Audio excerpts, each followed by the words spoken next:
Hello, everyone. Thank you so much for joining us. And joining us today, we have Katrina. Hi, Katrina. How are you today? I'm really good, thank you. How are you? I'm well, thank you. Thank you so much for coming along and chatting to me. So Katrina works broadly in public archaeology, and she works as a community engagement assistant. So Katrina, perhaps you could tell us a little bit about what community engagement and working in that role is all about. Indeed. Hi, so I'm Katrina and I'm the Community Engagement Assistant for York Archaeological Trust. And in my role, I support every aspect of our community engagement work at YAT, which is very varied. So that's a combination of working on our internal projects. So we have an internal programme of co-curated Yordig community exhibitions. And the aim of those are to empower communities and showcase community-led initiatives which deliver a positive social impact. So I work on those tend to be sort of 6-month-long projects. And then we also do offer other informal and formal engagement opportunities for communities. So they could be classroom sessions, creative workshops, walks, talks, site visits, open days, those kind of things. And then the other strand of it is I also do, I work on external client funded projects. So these are projects that involve any aspect of community consultation and engagement, which we're commissioned to do through a tender process. And that's usually working with our team in the Archaeology and Heritage Division, but we also have a huge team in the Attractions and Events Division as well that work on those projects. So community engagement at YAT specifically kind of works as a bridge between the two divisions, which means that my role is so varied and no kind of 2 days or weeks or even months really look the same, depending on at what point we're at in our projects. And typically I'm working on multiple projects at the same time as well. And so they can be at different points at different times as well. So at the moment, it's a bit strange because I returned in April from furlough leave for 13 months. So all of our community engagement work, unfortunately, had to stop during the pandemic. And so I've been back 2 months now, and we're kind of in the process of getting everything back up off the ground. So at the moment, it is very much kind of in the early planning stages of projects. So my days can be sort of involve internal planning meetings, going out and meeting stakeholders or potential project partners that we might want to work with, planning the logistics of projects and events that we might want to run, collaborating with other departments and things. And then also I've been spending a lot of time recently attending conferences and training and kind of networking and building up networks again that were kind of put on hold during the pandemic. So that's kind of what my days look like at the moment, but they will change in a few months because soon we'll get to the kind of delivery stages of the project. So that can involve things like running object handling sessions with our collections team and our volunteers, assisting in training digs, running creative workshops to co-create exhibition material, so things like interpretation panels, we do films and videos and things like that. And then also with the external client funded projects, running those consultation sessions, focus groups, things like that. And there's probably loads that I've forgotten about. We do evaluation, we do all of this. We do so much. And so, yeah, I think it's just so varied that I really enjoy it because no day looks the same. I think that's an absolutely fascinating insight you've given us there into what community engagement is like for archaeological units, and that it's not an excavation and then a little bit of sort of public display on the side, that there's a lot of work going on both around social issues and working with communities that might be facing quite big social problems, but also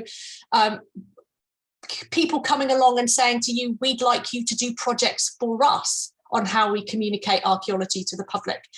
So I understand you saying it's very varied, and that was, I think, a really useful insight into those kinds of jobs.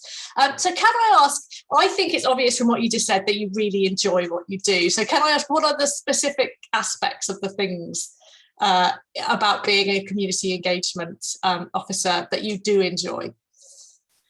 I feel like this seems like the really obvious thing to say, but it is the truth in that the thing I enjoy most is engaging with people, so I'm in the right role. Yeah. I enjoy talking to people about their heritage and what's important to them, and using our collections and our knowledge about the past to empower communities to co-curate their own exhibitions and kind of explore what's important to them about their heritage and York's heritage. And we seek to tie a lot of our work into like local health and wellbeing agendas, and actually every aspect of our community work is working towards achieving our organisational mission of building better lives through heritage, which is something that I feel very passionate about. And so in that sense, I enjoy working in an organisation whose values kind of align with my own personal and professional values. It's really interesting. It's really interesting. I think that's something I've encountered with some of the other interviews as well. People talk about how the alignment is really important, that value alignment is really important to them feeling secure and happy in their jobs. I guess the other side of that question then is, what do you find more challenging? What are some more challenging aspects of this role? I think I always find this a really interesting question, because it's quite hard to talk about challenges without them being quite personal, I think. And this role kind of didn't exist before I took it.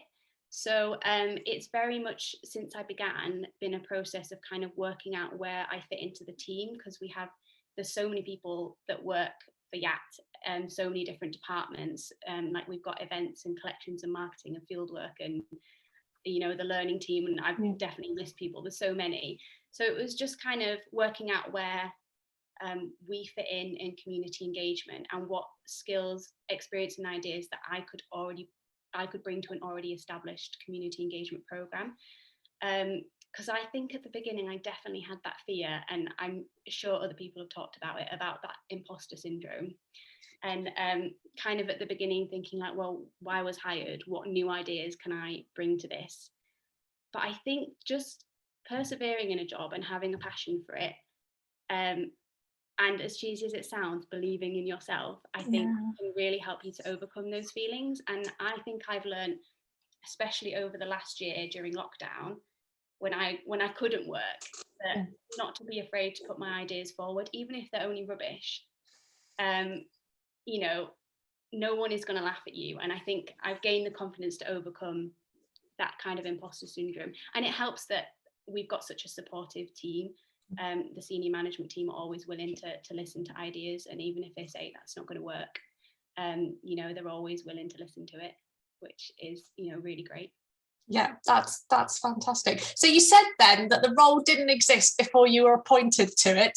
So perhaps you could tell us a little bit about how you got into this role then. What was your kind of journey from studying archaeology through to working in community engagement? Yeah, so I feel like, as with a lot of people that kind of end up in these kind of roles, I didn't really realise when I was studying archaeology that a role like this existed. And so I did my undergraduate degree at York in archaeology and heritage. And then I did my master's as well in cultural heritage management. And I took a year out between to go on a heritage project in Egypt, which is the Memphis Site and Community Development Project. And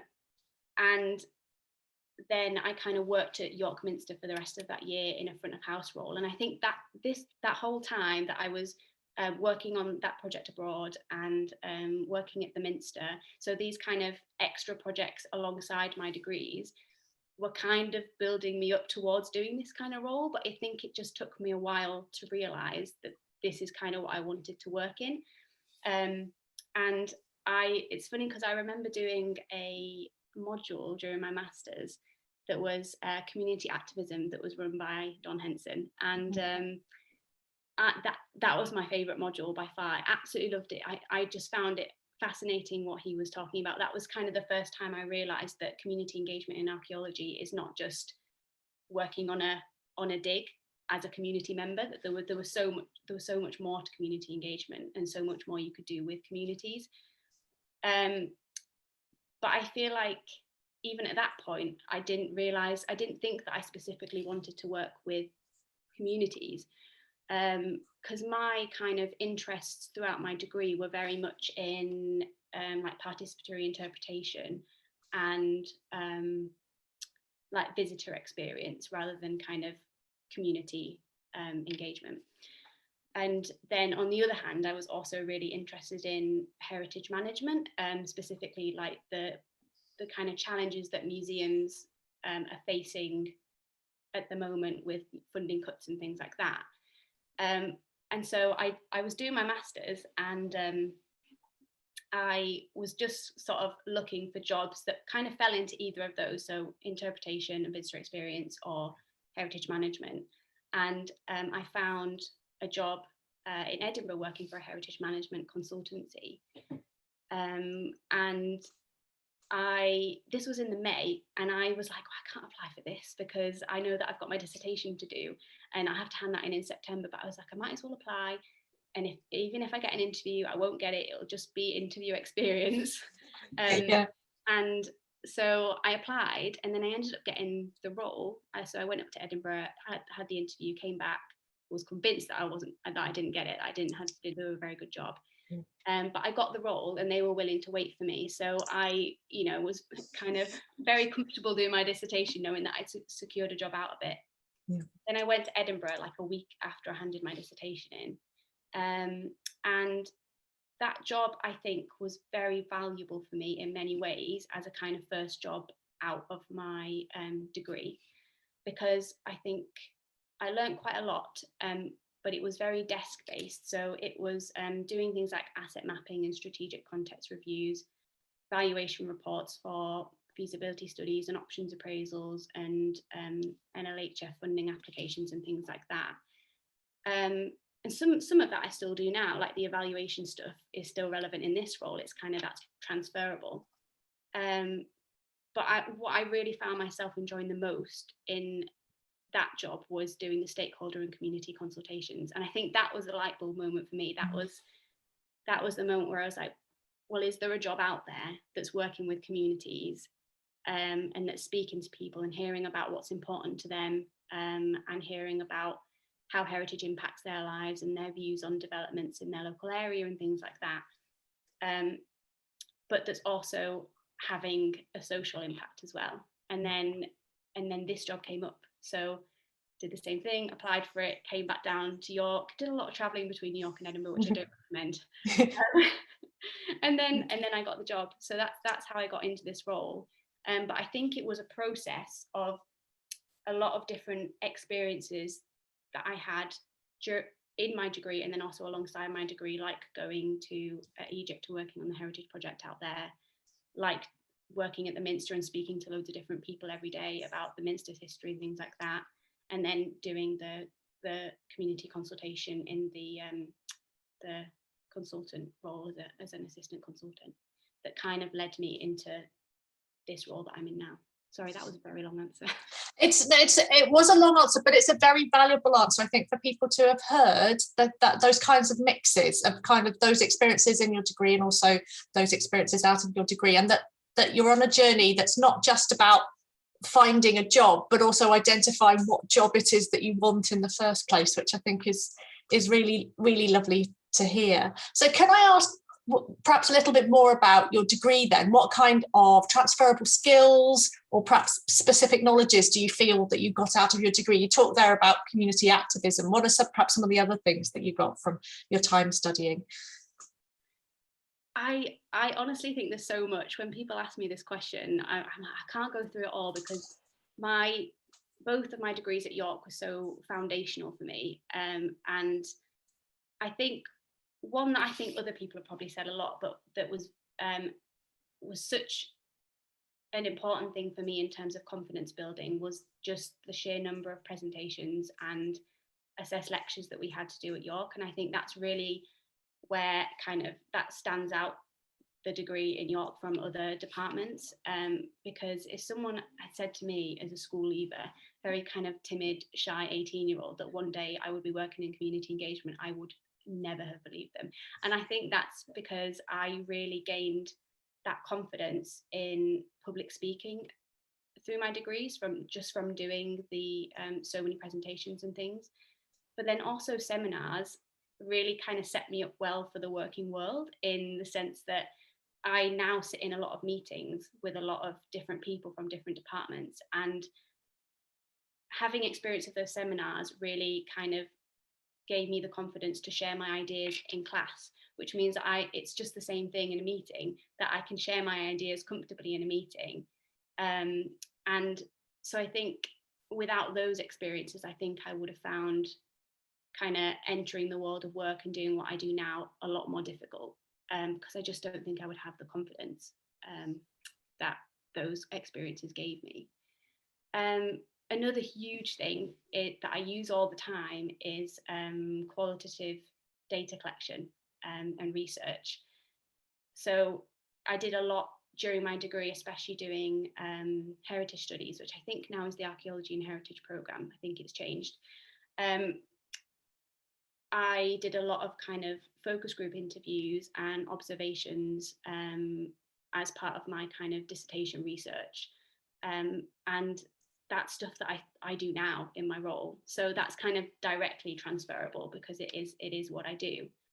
But definitely, I think for me, where the most value lies in my degree is definitely kind of the strong knowledge that I gained of current thinking and research in the heritage sector, and having the opportunity to really explore that in my degree and kind of develop my ideas around it through my dissertation, particularly in my master's, was so valuable, particularly on topics like participatory interpretation and engagement in museums, community activism. Museums as a space for challenging dominant narratives and contemporary issues, and enacting social justice, all of these kind of big ideas that are kind of prevalent in the sector at the moment. Kind of that was introduced to me in my degree, and that's the stuff that I'm trying to develop now with our community engagement programs. So yeah, that was brilliant. It's a lovely story to hear. So many people speak about the importance of presentations, but what they don't talk about is how well the seminar set you up for the working world and what it's like to work as part of a team. One of the things I wish I'd known, and this is a bit of a joke, is how much time I would spend in meetings as a grown-up. Like, you just spend a lot of time in meetings, and seminars, that's what they're there for, to kind of teach you those communication skills, which are going to help you get on in your career, but also be an effective and strong member of a team, which is really, really important, is particularly in roles such as you have. So can I ask you then, just the last question before we finish up, what are your top tips for anyone who has been inspired? And I'm sure there will be many students who have been inspired by hearing what you've said about your role in community engagement. If they wanted to work like you do with communities, what are some of the things that they should be doing or be thinking about while they're studying and afterwards? I think it's always really interesting giving advice. I think because it's taken me a long time to kind of recognize where my skills and how my skills and experience have led me into community engagement. And so I think there are so many skills that you need to work in community engagement. I think even if you don't feel like you have those skills at the moment, there are opportunities during a degree and post-degree to kind of gain those skills. And I think a lot of it is just getting out and speaking to people and being a good listener and being a good communicator. And I think the degrees at York really, really set you up well for that. And I would say, just for general advice for kind of anyone, whether it's community engagement that you want to work in, or kind of another avenue after your degree, and whether that's going into archaeology or whatever role it is, I think advice to graduates as a recent graduate is just recognise that you will come out of your degree at York with a unique skill set and a knowledge base, not just from your degree, but any kind of placements you do and part-time jobs and volunteering roles, and that's your strength. And really, like, push that in interviews, really play on that, because you know, I think this is probably another piece of advice, but you should be confident in your abilities. I think I definitely, once I graduated, and I wish someone had told me this, I definitely compared myself to other people and thought, well, I don't have those skills to go into that role. And I think just take stock of them and work out, well, you know, what you do, and also recognize that there are probably skills that you do need to develop, but you do have opportunities to develop them post your degree. And that can be through conferences and research and free online courses and network opportunities. And they don't just necessarily have to be, especially for community engagement, actually, they don't specifically have to be in archaeology and heritage. So, for example, at the moment, I'm doing a level 2 certificate through Free Courses for England in working with people with mental health needs, because we do work with people with mental health needs, and that was an area that I felt like I needed a little bit more knowledge on to kind of work with people in those groups. So take advantage of those kind of opportunities after your degree as well. But I really feel like being at York did teach me the value of kind of continued professional development, and like continually developing the knowledge and skills that I needed for the various roles that I've had after my degree. And the last one I do want to say is look after yourself, because life as a graduate is really tough. And imposter syndrome, and I know I've mentioned it, can really rear its ugly head, and trying to find your feet in your chosen career path can be so difficult. So I think you'll learn so much along the way, but don't overwork yourself, and take breaks, and make sure you've got a supportive network of family, friends, and keep in touch with your supervisor at York, because you know the relationship that you have with your supervisor is unlike any other that you have with anybody else, and they can be such a pillar of support when you need it, even after your degree. Because I know I definitely learned the hard way, that the better that you can look after yourself and your well-being, the more you can give to your career, and in my case, the communities that I'm working with as well. What a fantastic answer. Just a second, stay in touch with your supervisor. I love to hear from students once they've graduated, and Christmas email or something like that. It makes such a difference. And I do remember you, and everybody else does as well. We remember our supervisees, and doing these interviews has been a really good chance to catch up with people such as yourself, Katrina, and see you've gone on to really shine after you've graduated. So we're really grateful. Thank you so much for joining us today. Thank you to you for watching, and join us again next time for more top tips for archaeology graduates.